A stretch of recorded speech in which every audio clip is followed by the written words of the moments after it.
Alhamdulillah, alhamdulillahi rabbil alamin. Wassalatu wassalamu ala rasulillah wa ala alihi wa ashabihi wa man tabi'ahum bi ihsanin ila yaumiddin. Asyhadu an la ilaha illallah wahdahu la syarika lah wa asyhadu anna Muhammadan abduhu wa rasuluh. Qala Allahu jalla wa ala fi kitabihil karim. A'udzu billahi minasy syaithanir rajim. Ya ayyuhalladzina amanu taqullaha haqqa tuqatih wa la tamutunna illa wa antum muslimun. يا أيها الناس اتقوا ربكم الذي خلقكم من نفس واحدة وخلق منها زوجها وبث منهما رجالا كثيرا ونساء واتقوا الله الذي تساءلون به والأرحام إن الله كان عليكم رقيبا يا أيها الذين آمنوا اتقوا الله وقولوا قولا سديدا يصلح لكم أعمالكم ويغفر لكم ذنوبكم ومن يطع الله ورسوله فقد فاز فوزا عظيما فإن أصدق الحديث كتاب الله وخير الهدى هدى نبينا محمد صلى الله عليه وسلم وشر الأمور محدثاتها فإن كل محدثة في الدين بدعة وكل بدعة ضلالة وكل ضلالة في النار. Ma'asyiral muslimin, jamaah pengajian yang dirahmati oleh Allah Subhanahu wa taala. Tak lupa kita mengucapkan, membasahi kedua belah bibir kita, mengucapkan alhamdulillah, puji syukur kehadirat Allah Subhanahu wa taala dengan berbagai macam nikmat yang Allah berikan kepada kita. Dari nikmat sehat, nikmat kesempatan, lebih-lebih nikmat iman dan takwa yang Allah berikan kepada kita. Jikalau kita menghitung nikmat Allah, niscaya kita tidak akan bisa menghitungnya. Sebagaimana yang Allah Subhanahu wa taala sebutkan dalam Al-Qur'an, wa in ta'uddu ni'matallahi la tuhsuha. Dan jika kalian menghitung nikmatku, kata Allah, niscaya kalian tidak akan bisa menghitungnya. Salawat beriring salam semoga sampai kepada baginda Nabiullah Muhammad sallallahu alaihi wasallam, keluarganya, para sahabatnya, dan orang-orang yang senantiasa mengikuti jejaknya Rasulullah sallallahu alaihi wasallam. Ma'asyiral muslimin, jamaah pengajian rahimani wa rahimakumullah. Jika ada pertanyaan kepada kita, bagaimana kiranya jika Rasulullah sallallahu alaihi wasallam hidup pada zaman kita? Apakah kita akan mengikuti Rasulullah sallallahu alaihi wasallam atau malah sebaliknya, kita duduk di barisan orang-orang yang menantang Rasulullah sallallahu alaihi wasallam? Jika Rasulullah sallallahu alaihi wasallam hidup pada zaman kita, kemudian beliau memerintahkan apa yang diperintahkan oleh Allah Subhanahu wa taala, yang ini halal, yang ini haram, apakah kita akan mengikuti Rasulullah atau malah sebaliknya? Maka sungguh sangat bersyukur kita sekarang duduk di majelis ilmu. Semoga kita menjadi orang-orang yang senantiasa pengikut jejaknya Rasulullah sallallahu alaihi wasallam. Ma'asyiral muslimin, jamaah pengajian rahimani wa rahimakumullah. Sebentar lagi kita akan menyambut tamu yang sangat istimewa, yaitu bulan suci Ramadan. Insyaallah sisa 40 atau 50 hari lagi kita akan berjumpa dengan bulan suci Ramadan. Dan kita alhamdulillah sekarang berada di bulan Rajab. Habis Rajab, Sya'ban, kemudian Ramadan. Dan insyaallah kita akan membahas bulan Rajab, amalan-amalan atau kiat-kiat terkait dengan bulan Rajab. Bulan Rajab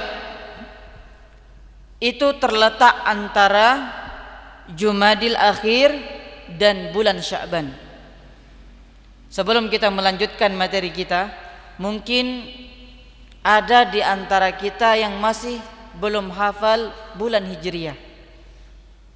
Mungkin kita hanya hafal bulan Masehi, Januari, Februari, Maret, April, Mei dan seterusnya. Tapi kita lupa dengan bulan Islam. Coba anak-anak kami pesantren Istana Yatim Ulfa Mutia, siapa di antara kalian yang hafal bulan Hijriyah? Ada hadiahnya nanti insyaallah, dari awal sampai akhir. Ada yang hafal? Coba, fadhal.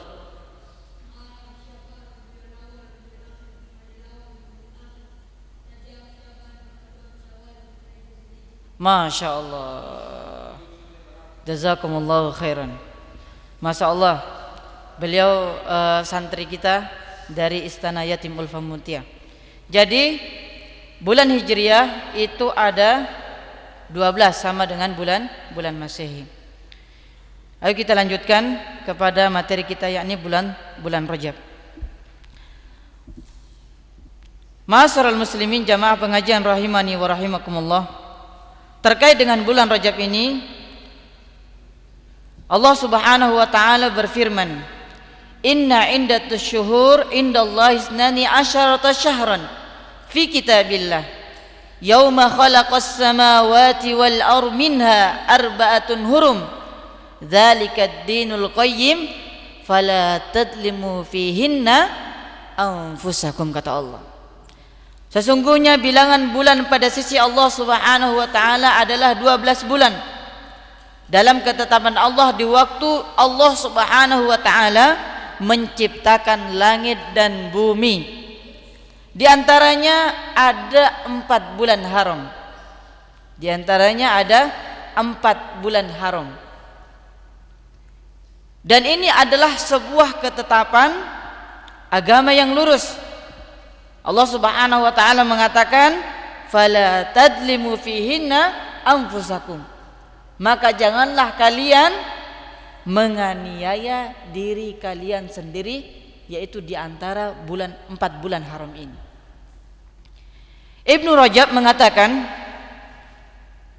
Allah Subhanahu wa taala menjelaskan bahwa sejak Allah Subhanahu wa taala menciptakan langit dan bumi, penciptaan malam dan siang, keduanya akan berputar sesuai dengan orbitnya. Allah pun menciptakan matahari, bulan, bintang, lalu menjadikan matahari dan bulan berputar sesuai dengan orbitnya. Dari situlah muncullah cahaya matahari dan rembulan. Dan sejak itu Allah Subhanahu wa taala menjadikan 1 tahun 12 bulan sesuai dengan munculnya hilal. Sesuai dengan munculnya hilal. 1 tahun dalam syariat Islam dihitung berdasarkan berputarnya dan munculnya hilal, bukan dihitung berdasarkan berputarnya matahari sebagaimana yang dilakukan oleh para ahli kitab. Yang akan kita sampaikan lagi masalah 4 bulan haram ini. Kira-kira di antara 12 bulan Hijriah ini, 4 bulan haram itu kira-kira yang mana, Pak? Ada yang tahu? 4 bulan yang haram. Ada santri kita yang tahu? Mungkin ada yang masih belum tahu. Ada yang tahu dari santri kami 4 bulan haram?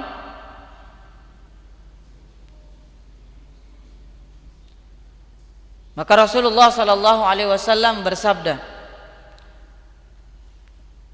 "Az-zamanu qad istadara ka hayati yauma khalaqas samawati wal ard as-sanatu asyrata syahran minha arba'atun hurum salasatun mutawaliyatun dzu qa'datin wa dzu hijjatin wa muharramun wa rajabun mudharal ladzi baina jumada wa sya'ban. Jadi Rasulullah sallallahu alaihi wasallam menjelaskan bahwa Allah Subhanahu wa taala setelah menciptakan langit dan bumi, 1 tahun itu ada 12 bulan. Di antaranya ada 4 bulan haram. Mungkin kita mengartikan 4 bulan haram itu yaitu haram. Haram di sini diartikan yaitu suci. 4 bulan yang suci. 3 bulannya berturut-turut yaitu Zulqa'dah, Zulhijjah, Muharram. Dan satunya berpisah yaitu antara Jumadil Akhir dan Sya'ban yaitu bulan sekarang, yaitu bulan Rajab. 4 bulan ini Pak, perhatikan, kita dilarang oleh Allah Subhanahu wa taala menganiaya diri kita. Dan ini termasuk bulan haram yaitu bulan Rajab. Kita dilarang oleh Allah Subhanahu wa taala dan Rasulnya. Kenapa? Pertanyaannya kepada kita. Kenapa bulan 4 bulan ini dikatakan bulan haram? Kenapa 4 bulan ini dikatakan bulan haram? Maka kata Al-Qadi Abu Ya'la, ini Al-Qadi Abu Ya'la ini Pak adalah seorang ulama besar, pakar hukum. Maka beliau rahimahullahu mengatakan, dinamakannya bulan haram atau dinamakannya bulan suci, pertama, pada bulan itu diharamkan bagi manusia atau bagi seseorang untuk membunuh. Dan ini diyakini oleh orang-orang jahiliyah masa dulu. Bukan cuma orang Islam yang meyakini, tapi orang jahiliyah juga meyakini bahwa pada bulan ini Allah Subhanahu wa taala dan Rasulnya melarang kita menganiaya diri kita. Sebagaimana yang dikatakan oleh Al-Qadi Abu Ya'la.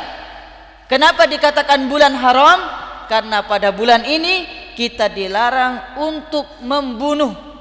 Dan ini juga diketahui atau meyakini orang-orang jahiliyah. Maka jangan sampai pada bulan ini kita melakukan perkara-perkara yang sudah dilarang oleh agama kita. Pada negara kita ini, negara Indonesia ini, banyak sekali Pak masalah pembunuhan ini mereka tidak memikirkan. Padahal orang-orang yang membunuh tanpa ada sebab, maka dosanya besar. Kemudian selanjutnya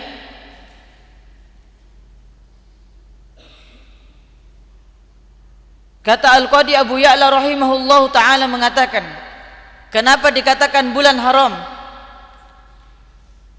Beliau mengatakan yang kedua, yaitu karena pada bulan tersebut larangan untuk melakukan perbuatan haram. Lebih ditekankan pribadinya, lebih ditekankan daripada bulan-bulan yang lain. Karena mulianya bulan tersebut, maka dikatakan bulan haram.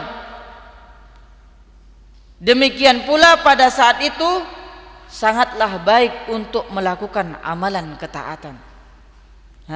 Sangat baik pada bulan ini atau pada bulan Zulqa'dah, Zulhijjah, Muharram, kita diperintahkan oleh beliau untuk melakukan ketaatan, melakukan kebaikan-kebaikan, melakukan kebaikan-kebaikan. Karena pada saat itu adalah waktu yang sangat baik untuk melakukan amalan ketaatan. Sampai-sampai para salaf sangat suka untuk melakukan puasa pada bulan haram. Sufyan Ats-Tsauri mengatakan, pada bulan-bulan haram aku sangat suka berpuasa di dalamnya. Ini kata Sufyan Ats-Tsauri. Jadi di 4 bulan ini, 4 bulan haram ini, banyak para ulama berpuasa pada bulannya. 4 bulan ini. Terutama Sufyan Ats-Tsauri. Beliau mengatakan aku sangat senang berpuasa pada bulan ini. Kemudian perkataan Ibnu Abbas, beliau mengatakan Allah Subhanahu wa taala mengkhususkan 4 bulan tersebut sebagai bulan haram, dianggap sebagai bulan yang suci. Melakukan maksiat pada bulan tersebut dosanya akan lebih besar, Pak. Bayangkan, melakukan perbuatan dosa di 4 bulan ini, maka dosanya akan menjadi lebih besar. Dan amalan soleh yang dilakukan akan menuai pahala yang lebih banyak. Nah, bukan hanya dosa, tapi juga pahala. Jadi 4 bulan ini, ketika kita melakukan dosa di 4 bulan ini, maka kita akan mendapatkan berlipat dosa. Dosanya akan berlipat ganda, menjadi besar. Dan sebaliknya, ketika kita melakukan amal-amal ketaatan, amal ibadah pada 4 bulan ini, yaitu bulan Rajab, Dzulqa'dah, Dzulhijjah, Muharram, maka kata Ibnu Abbas, orang yang melakukannya akan menuai pahala yang lebih banyak. Ma'asyiral muslimin, jamaah pengajian rahimani wa rahimakumullah. Selanjutnya, di bulan haram ini, maksudnya di bulan Rajab,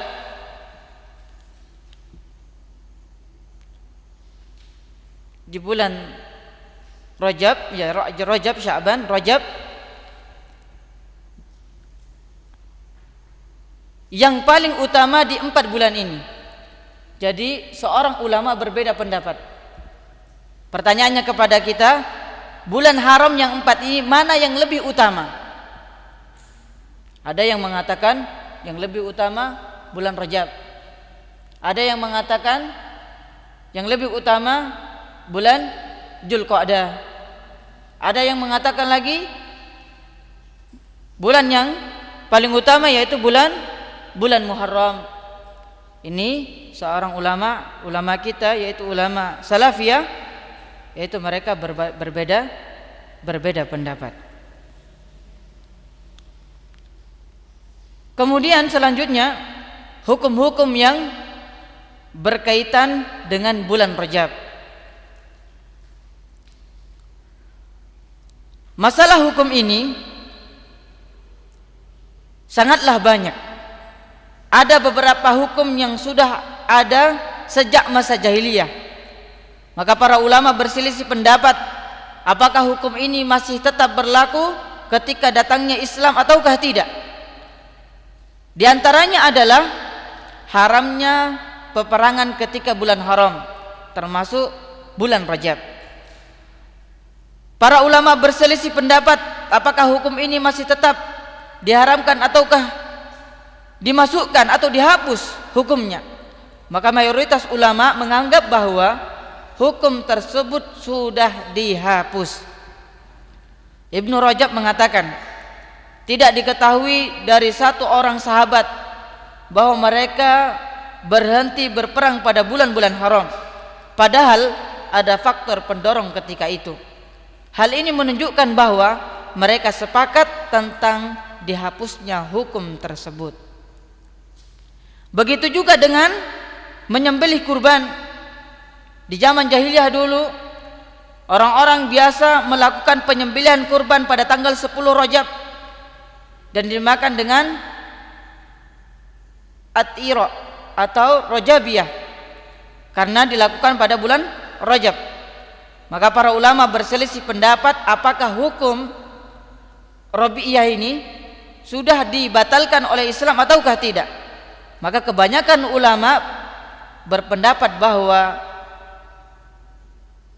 melakukan Rajabiyah ini, sesembelihan ini ini sudah dibatalkan, dan hukumnya dalam Islam hal ini berdasarkan hadis riwayat Imam Bukhari dan Imam Muslim. Rasulullah sallallahu alaihi wasallam mengatakan, la far'a wala atirah. Tidak ada lagi namanya fara' dan atirah. Ini hadis riwayat yang dibawa oleh Imam Bukhari dan Imam Muslim. Kemudian selanjutnya perkataan Hasan Al-Basri. Beliau mengatakan tidak ada lagi namanya Rajabiyah dalam Islam. Itu hanya ada pada zaman jahiliyah. Jadi orang-orang jahiliyah biasanya berpuasa di bulan Rajab dan melakukan penyembelihan Rajabiyah pada bulan tersebut, dan mereka menjadi penyembelihan pada bulan tersebut sebagai Id, yaitu hari besarnya mereka. Dan juga mereka senang untuk memakan yang manis-manis atau semacamnya ketika itu. Maka Ibnu Abbas sendiri tidak senang menjadikan bulan Rajab sebagai bulan Id. Rajabiyah sering dilakukan berulang setiap tahunnya sehingga menjadi Id sebagai Idul Fitri dan Idul Adha. Padahal Id perayaan kaum muslim hanyalah Idul Fitri dan Idul Adha dan Tasyrik, dan kita dilarang membuat Id selain yang telah ditetapkan oleh ajaran Islam. Ada sebuah riwayat mengatakan, kana Nabi sallallahu alaihi wasallam yanha anis siyami rajabin kulliha li'an la yattakhidha 'idan. Nabi kita Muhammad sallallahu alaihi wasallam melarang berpuasa pada seluruh hari di bulan Rajab agar tidak dijadikan sebagai Id. Jadi orang-orang awam, orang-orang yang terjerumus kepada perkara-perkara yang tidak ada tuntunannya, mereka melakukan Id selama 1 bulan. Maksudnya melakukan puasa Rajab, padahal ini tidak ada sama sekali tuntunannya dalam agama kita. Ibnu Rajab rahimahullah ta'ala mengatakan, intinya tidaklah diperbolehkan bagi kaum muslimin untuk menjadikan suatu hari sebagai Id selain apa yang telah dikatakan oleh syariat Islam sebagai Id, yaitu Idul Fitri dan Idul Adha dan hari Tasyrik. 3 hari ini adalah hari raya dalam setahun, sedangkan Id setiap pekannya adalah pada hari Jumat. Selain hari-hari tadi, jika dijadikan sebagai Id dan perayaan, maka itu berarti telah berbuat sesuatu yang tidak ada tuntunannya dalam agama kita. Ini pendapat Ibnu Rajab. Jadi orang-orang yang melakukan Id selain Idul Fitri dan Idul Adha, kemudian hari Tasyrik, maka ini ajaran yang tidak ada tuntunannya dari agama kita. Tidak ada contohnya dari Rasulullah sallallahu alaihi wasallam. Selanjutnya, di bulan Rajab ada orang-orang yang mengkhususkan salat tertentu. Ada juga yang mengkhususkan salat Rajab. Ini orang-orang yang awam, Pak. Orang-orang yang terjatuh kepada ilmu-ilmu yang salah. Maka disebutkan di sini tidak ada satu salat pun yang dikhususkan pada bulan Rajab. Juga tidak ada anjuran untuk melaksanakan salat Rajab pada bulan tersebut, sehingga amalan bulan Rajab yang satu ini tidak perlu diamalkan. Salat Rajab dan salat khusus untuk bulan Rajab, ini tidak ada tuntunannya dari agama kita. Salat Rajab atau bisa juga disebut dengan salat Ragib, ini adalah salat yang dilakukan di malam Jumat pertama bulan Rajab antara salat maghrib dan isya. Di siang harinya sebelum pelaksanakan salat Rajab ini, yakni hari Kamis pertama bulan Rajab, dianjurkan untuk melaksanakan puasa sunnah. Jumlah rakaatnya salat Rajab ini 12 rakaat, disertai dengan membaca surat Al-Fatihah. Ini salat Rajab ini, Pak. Kemudian katanya Nabi kita Muhammad sallallahu alaihi wasallam, orang-orang yang bersalawat kepada beliau 70 kali mereka akan mendapatkan ampunan. Ini tidak ada contohnya, tidak ada syariatnya. Kemudian katanya lagi, ini orang-orang yang mengamalkannya, orang-orang yang salah mengamalkan perkara-perkara bid'ah intinya. Di antara keutamaan yang disebutkan pada hadis yang menjelaskan tata cara salat rajab adalah dosanya walaupun sebanyak buih di lautan akan diampuni dan bisa memberi syafaat untuk 700 kerabatnya. Ini semua salah. Ini semua salah. Namun hadis ini yang menerangkan tata cara salat rajab dan keutamaan adalah hadis maudhu, hadisnya palsu. Ibnu Jauzi meriwayatkan hadis ini dalam Al-Maudhu, kitab hadis-hadis palsu. Ini terdapat di dalam hadis-hadis palsu. Orang yang mengamalkan, orang yang bersalawat, maka mereka akan mendapatkan syafaat dan memberikan syafaat 700. Ini semua tidak ada dalam hadis-hadis yang sahih. Ini hanya terdapat di hadis-hadis yang maudhu, yaitu hadis-hadis yang palsu. Ibnu Jauzi rahimahullahu ta'ala mengatakan, sungguh orang yang telah membuat perkara-perkara baru dengan membawakan hadis palsu sehingga menjadi motivator bagi orang-orang untuk melakukan sholat rajab dengan sebelumnya melakukan puasa, padahal siang hari pasti terasa begitu panas, namun ketika berbuka mereka tidak mampu untuk makan dengan sesuka hatinya. Setelah itu mereka harus melaksanakan sholat maghrib, lalu dilanjutkan dengan melaksanakan sholat rajab, padahal dalam sholat rajab bacaan dan tasbih begitu lama. Begitu pula dengan judulnya. Sungguh orang-orang begitu susah ketika itu. Sesungguhnya aku melihat mereka di bulan Ramadan, dan tatkala mereka melaksanakan sholat tarawih kok tidak bersemangat seperti melaksanakan sholat rajab. Namun sholat ini di kalangan orang-orang yang awam begitu urgen, sampai-sampai orang yang bisa tidak hadir sholat Jumat mereka pun ikut hadir dengan melaksanakan sholat rajab.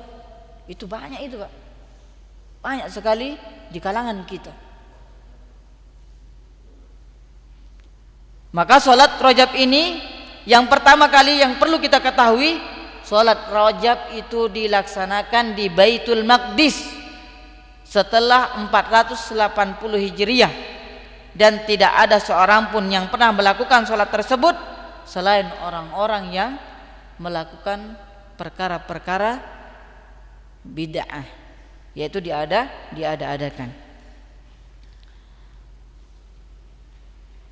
As-Sawri mengatakan, tidak ada satu riwayat yang menjelaskan bahwa Nabi kita Muhammad sallallahu alaihi wasallam melakukan salat rajab. Salat ini juga tidak pernah dilakukan oleh para sahabat Nabi kita Muhammad sallallahu alaihi wasallam, para tabi'ut tabi'in dan salafus saleh, sebagaimana yang disebutkan dalam kitab Al-Hadis wal Bid'ah halaman ke-122. Ini tidak ada contohnya dan tidak pernah dilakukan oleh Rasulullah sallallahu alaihi wasallam.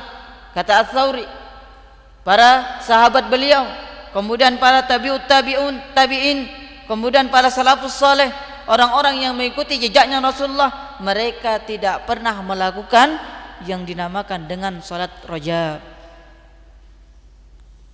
Semoga Allah Subhanahu wa taala menyelamatkan kita dari perkara-perkara yang tidak ada syariatnya dalam agama kita. Selanjutnya, amalan-amalan bulan Rajab, yaitu menghususkan berpuasa. Nah, ini salah lagi Pak. Amalan bulan Rajab yang selanjutnya itu menghususkan berpuasa. Dan ini harus kita cari tahu dalilnya. Apakah ada dalil yang menghususkan kita berpuasa di bulan Rajab? Syekhul Islam Ibnu Taimiyah mengatakan, Adapun mengkhususkan bulan Rajab dan Sya'ban untuk berpuasa pada seluruh harinya atau beriktikaf pada waktu tersebut, maka ini tidak ada tuntunannya dari Nabi kita Muhammad sallallahu alaihi wasallam dan para sahabat mengenai hal ini. Juga hal ini tidaklah dianjurkan oleh para ulama, bahkan kaum muslimin, bahkan yang terdapat dalam hadis yang sahih yang diriwayatkan oleh Imam Al-Bukhari dan Imam Muslim, dijelaskan bahwasanya Nabi kita Muhammad sallallahu alaihi wasallam biasa banyak berpuasa di bulan Sya'ban, dan beliau dalam setahun tidak pernah banyak berpuasa dalam satu bulannya selain bulan Ramadan. Jika hal ini dibandingkan dengan bulan Ramadan, maka lebih banyak Nabi kita melakukan berpuasa yaitu di bulan Ramadan. Nah, jadi orang-orang awam itu melakukan berpuasa di bulan Rajab penuh, kemudian di bulan Sya'ban penuh. Padahal Nabi kita Muhammad sallallahu alaihi wasallam melakukan puasa penuh itu hanya di bulan Ramadan. Adapun melakukan puasa khusus di bulan Rajab, maka sebenarnya itu semua adalah berdasarkan hadis yang seluruhnya lemah. Mengkhususkan berpuasa di bulan Rajab itu semua hadisnya dhaif. Itu sudah masyhur di kalangan kita. Saat masuk Rajab ada namanya puasa Rajab. Ketika pertengahan Rajab ada lagi namanya puasa pertengahan Rajab. Ketika masuk akhir Rajab ada lagi namanya puasa akhir Rajab. Maka ini semua tidak ada tuntunannya dari agama kita.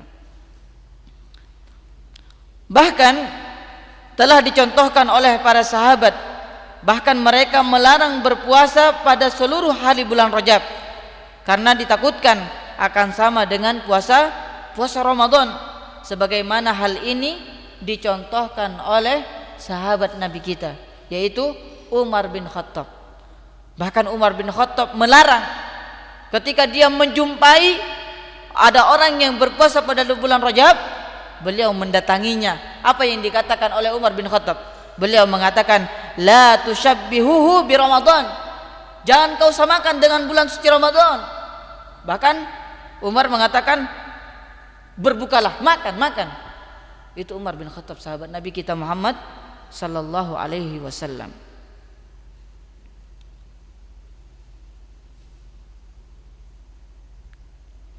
Adapun perintah Nabi kita Muhammad sallallahu alaihi wasallam untuk berpuasa di bulan-bulan haram, yaitu bulan Rajab, Dzulqa'dah, Dzulhijjah dan Muharram, maka ini adalah perintah untuk berpuasa pada 4 bulan tersebut, dan beliau tidak mengkhususkannya. Beliau hanya memerintahkan kita, tapi tidak dikhususkan.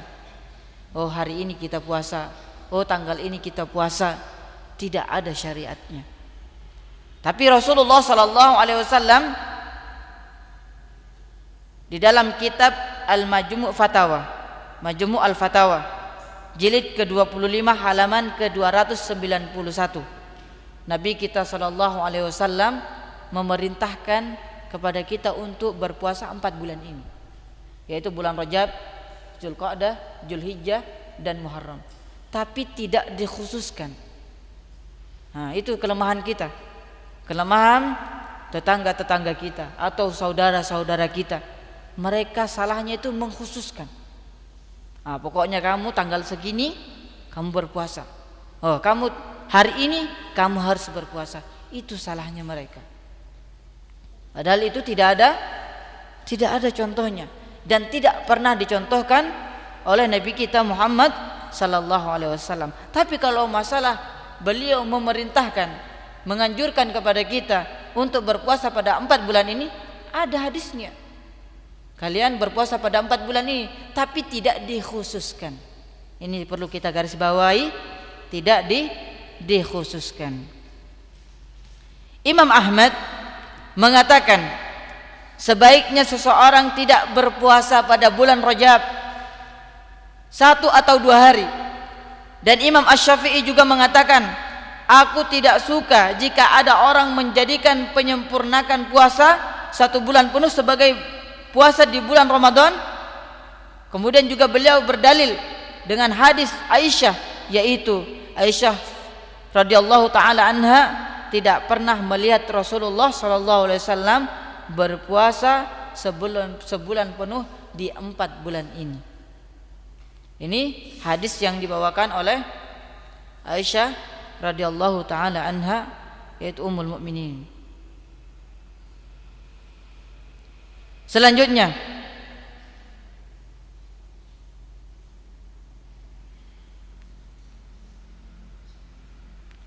berpuasa penuh pada bulan Rajab itu terlarang jika memenuhi 3 poin penting. Yang pertama, jika dikhususkan berpuasa penuh pada bulan tersebut tidak seperti bulan lainnya sehingga orang-orang awam dapat menganggapnya sama seperti puasa Ramadan, maka ini tidak diperbolehkan.